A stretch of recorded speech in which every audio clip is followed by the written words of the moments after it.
Assalamualaikum warahmatullahi wabarakatuh. Nasihatnya Imam Ahmad tentang hati dan rizki.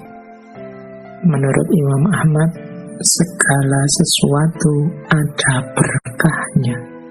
Berkahnya hati adalah merasa puas dengan pemberian Allah. Nah, ini informasi sekaligus tuntunan dari Imam Ahmad.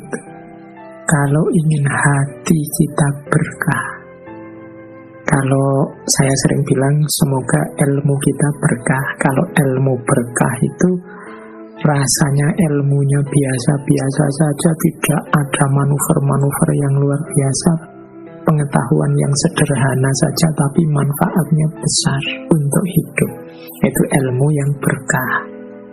Kalau rezeki yang berkah, penghasilanku sebenarnya cuma sekecil ini, tapi semua kebutuhanku bisa terpenuhi, bahkan lebih.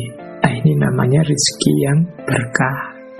Karena Allah mengendalikan keinginan kita tidak macam-macam, sehingga yang sedikit itu jatuhnya cukup. Kalau hati, katanya Imam Ahmad, berkahnya apa? Berkahnya adalah kalau kita puas dengan semua pemberian Allah apa adanya. Hati yang berkah itu berarti manusianya ridho, manusianya ikhlas, manusianya tidak mengeluh, senantiasa bersyukur terhadap apapun yang diberikan oleh Allah. Berarti hati kita berkah. Nah, semoga teman-teman ayo introspeksi ya setelah ini. Ada banyak variabel dalam hidup kita, ada banyak momen dalam hidup kita. Masih ada ndak yang kita ndak terima? Masih ada ndak yang kita komplain? Masih ada nggak yang sudah ditetapkan Allah tapi masih ganjel dalam hati kita? Yo, kalau bisa kita hindari itu. Mari kita menghidupkan hati secara berkah. Kita merasa puas dengan pemberian Allah. Salah satu tips dari Imam Ahmad untuk membuat hati berkah adalah melembutkan hati. Cara melembutkan hati gimana? Antara lain dengan makan makanan yang halal. Ini saya akan menerjemahkan makanan yang halal itu baik makanan konsumsi fisik maupun makanan konsumsi batin. Lu apa bisa Pak konsumsi batin yang halal? Ya banyak. Konsumsi halal secara batin itu kan ya yang mahmudah. Sementara yang haram secara batin yang mazmumah. Jangan masukkan benci, jangan masukkan iri, jangan masukkan hasud, jangan masukkan nifak dalam diri kita. Itu konsumsi yang haram secara batin. Kalau yang halal secara lahir dan secara batin, teman-teman mestinya sudah ngerti. Baik haram karena zatnya maupun haram karena sebab dan efeknya. Kan ada beras itu halal, tapi kalau sebabnya mencuri, beras hasil ngutil ya haram. Beras halal, cara memperolehnya baik, berasnya sendiri juga baik. Tapi kalau dipakai untuk melecehkan orang, menghina orang, misalnya kita sedekah beras pada orang miskin sambil mencaci makinya, ya nilainya jadi, efeknya jadi buruk, jadi merusak.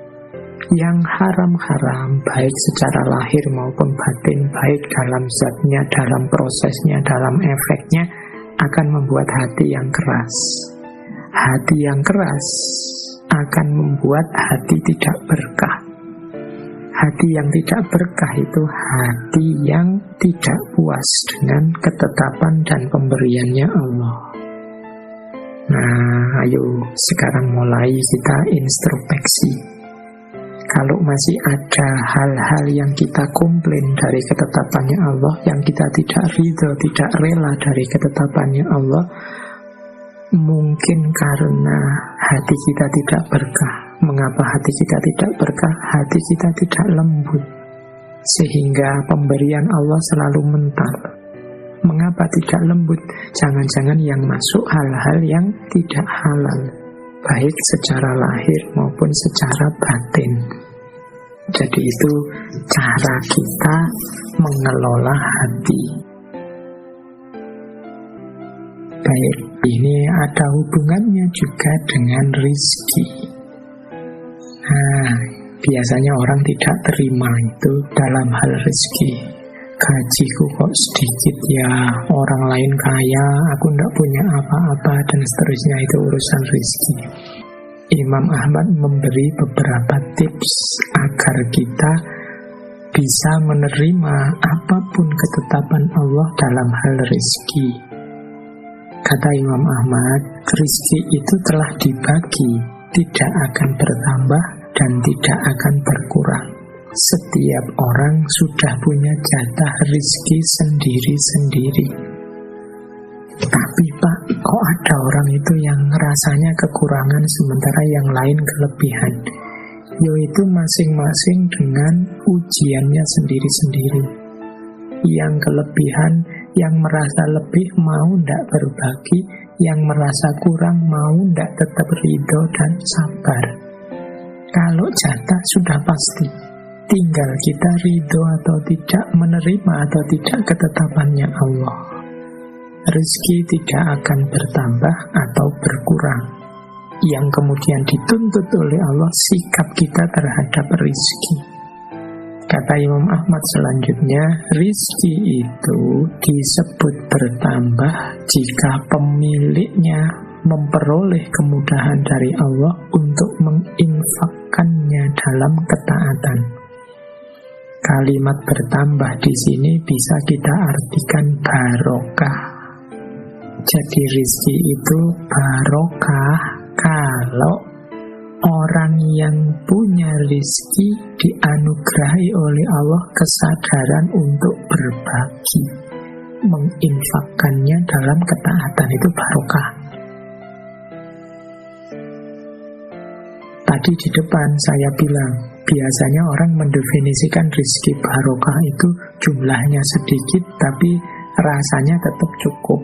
Ya, itu juga termasuk ziyadatul khair. Tapi ada lagi parameter untuk mengukur rezeki kita itu benar-benar barokah apa tidak. Yaitu katanya Imam Ahmad, kalau kita punya kesadaran untuk berbagi, berarti barokah. Yang namanya rezeki itu kan jatah kita, tidak bertambah, tidak berkurang. Lah kok kita mau berbagi dengan orang lain, berarti rezeki kita barokah. Tidak sekedar yang sedikit jadi cukup, yang cukup jadi banyak, tapi berapapun yang kita peroleh, kita punya kesadaran untuk berbagi. Kita tidak berambisi untuk menikmati sendiri, tapi ingin orang lain juga merasakan apa yang kita nikmati. Oke, jadi itu wasiat dari Imam Ahmad tentang rezeki.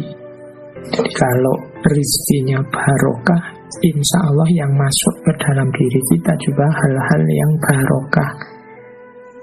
Kalau sudah yang masuk hal-hal yang barokah, hati kita akan barokah. Hati yang barokah adalah hati yang diridhoi oleh Allah. Oke, baik, saya akhiri sekian. Kurang lebihnya mohon maaf.